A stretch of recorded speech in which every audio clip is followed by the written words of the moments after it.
ஓம் சாய்ராம். வெறும் 3 நாள்ல உங்களுடைய வருமானம் இரட்டிப்பாகுங்க.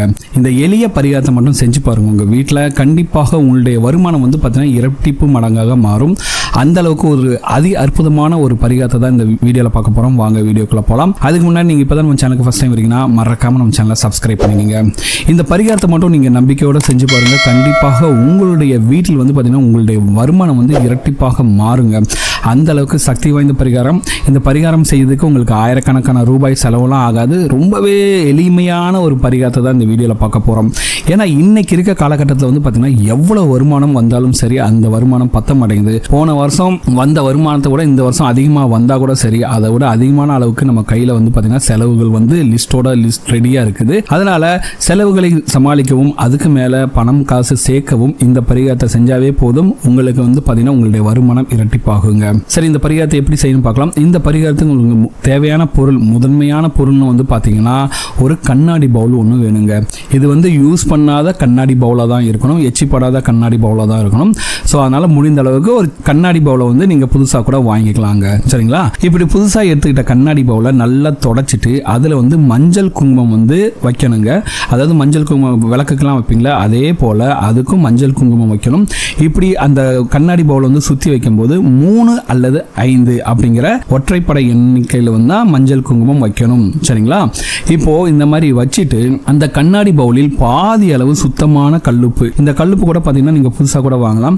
இந்த மாதிரி புதிதாக வாங்கிய கல்லுப்பை அந்த கண்ணாடி பவுலில் பாதி அளவு நிரப்பிட்டு அது மேலே ஒரு பச்சை நிற துணியை மடித்து அந்த கல் உப்பு மேலே வச்சுருங்க. அவ்வளோதாங்க, பரிகாரம் முடிஞ்சது. இப்போ என்ன பண்ணியிருக்கீங்க, ஒரு புதுசாக வாங்கின கண்ணாடி பவுல் இருக்குது, அதில் பாதி அளவு புதுசாக வாங்கின கல்லுப்பை போட்டு வச்சுருக்கீங்க. அதுக்கு மேலே புதுசாக வாங்கினா ஒரு பச்சை நிற துணியை மடிச்சு வச்சிருக்கீங்க. சரிங்களா? அவ்வளவுதாங்க, பரிகாரம் முடிஞ்சது.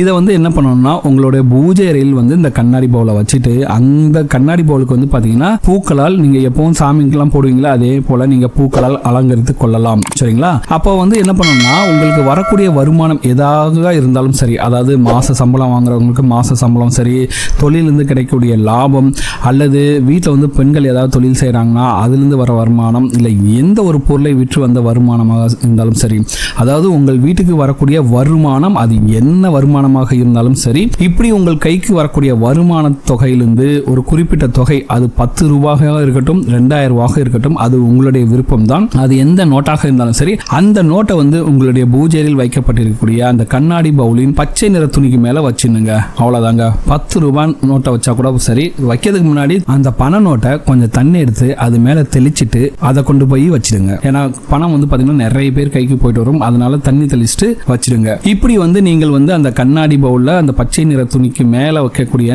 இந்த 10 ரூபாய் தாளாக இருந்தாலும் சரி 2000 ரூபாய் தாளாக இருந்தாலும் சரி, இதை 3 நாட்களுக்கு உங்கள் பூஜையில் அப்படியே வச்சுடுங்க.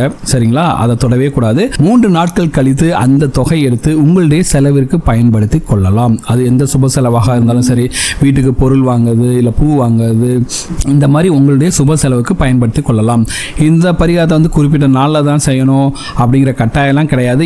உங்களுக்கு எப்போல்லாம் வருமானம் வருதோ, அதாவது ஒரு சில பேருக்கு பார்த்தீங்கன்னா தொழில் பண்ணுறாங்க, அவங்களாம் ரெகுலராக வருமானம் வந்துட்டு இருக்கும். மாத சம்பளக்காரங்களுக்கு அந்த குறிப்பிட்ட நாளில் வரும்.